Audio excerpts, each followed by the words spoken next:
नमस्ते, म कृष्ण नौन्याल साइप्रसदेखि। एउटा हास्यास्पद भनौँ एउटा दुःखद कुरो हो, नेपालमा चाहिँ अहिले एउटा यो काण्ड 25 करोड काण्ड भन्ने आएछ।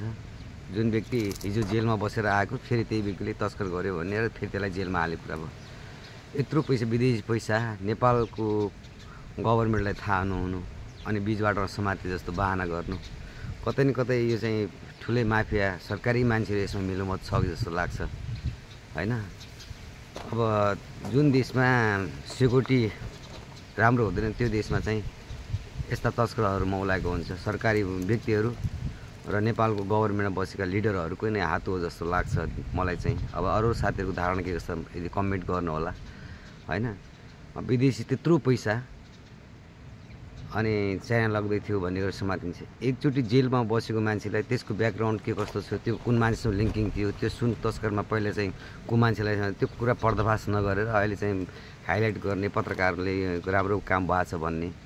पहिला त यो बुझ्नुभयो कि यो पैसा कसको हो, त्यो भन्ने व्यक्तिले सुराकी जुन व्यक्तिले दियो त्यो मान्छेलाई किन सार्वजनिक गरिँदैन हैन। उसको फ्यामिलीलाई टर्चर हुन्छ भनेपछि गभर्मेन्ट के हेरेर बस्छ। कमसेकम गभर्मेन्टले चाहिँ एउटा मूल कानुन बनाओस्।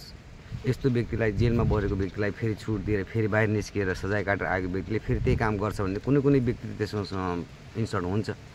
त्यस कारणले गर्दाखेरि हाम्रो देशमा अब विदेशी आएन, पर्यटन आएन भन्ने कुरो उठ्छ। जुन देशमा सेक्युरिटी नै क्लियर छैन, जुन देशको कुनै विदेशीहरू लिडरसिप आउँदा पनि त्यहाँको सरकारले सुरक्षा दिन सक्दैन भने अब यस्ता साना कुराहरूलाई चाहिँ हाइलाइट गरिन्छ। यो पैसा कुनैले ब्ल्याक धन्दी गर्न खोजेको हो कि ब्ल्याकलाई व्हाइट गराउनलाई पैसा गरेको कि कुनै लिडरकै त्यसमा हात छ कि यो चाहिँ पर्दाफास चाँडो होस् भन्ने चाहन्छु। र अबदेखि यस अपराध व्यक्तिहरूलाई चाहिँ कति जर्मना गर्ने त, कतिसम्म उसको कानुन लाग्दै आजीवन कैद दिने कि कुनै न कुनै कानुन त हुनुपर्छ नि। तर कानुनै अपूर्ण भएको हो कि हाम्रो देशमा।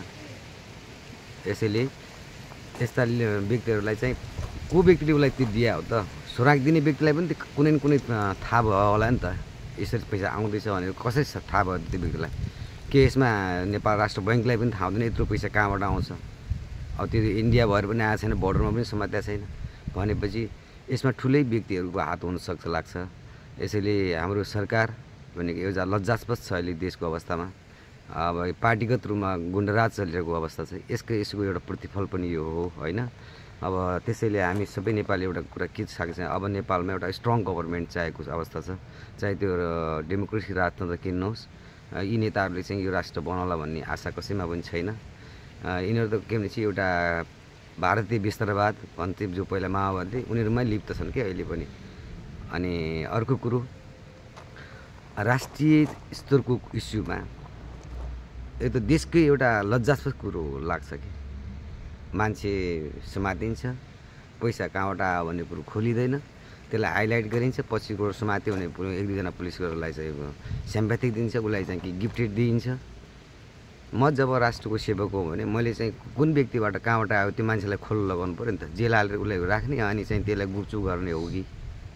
यो पत्रकार साथी मित्रहरूले पनि एउटा आवाज चाहिँ बुलन्द रूपमा के उठाउनु पऱ्यो को व्यक्तिले कसरी यसलाई सोराकी दिएको, त्यो सोराकी गर्ने व्यक्तिले किन भन्न चाहँदैन हैन।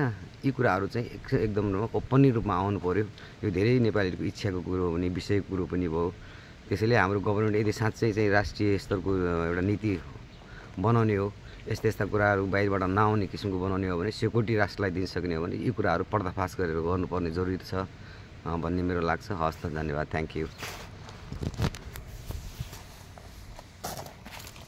खै कस्तो हो हेर त। अब यो त क्लिक गरेको थिएन, क्लिक गरेको थिएन।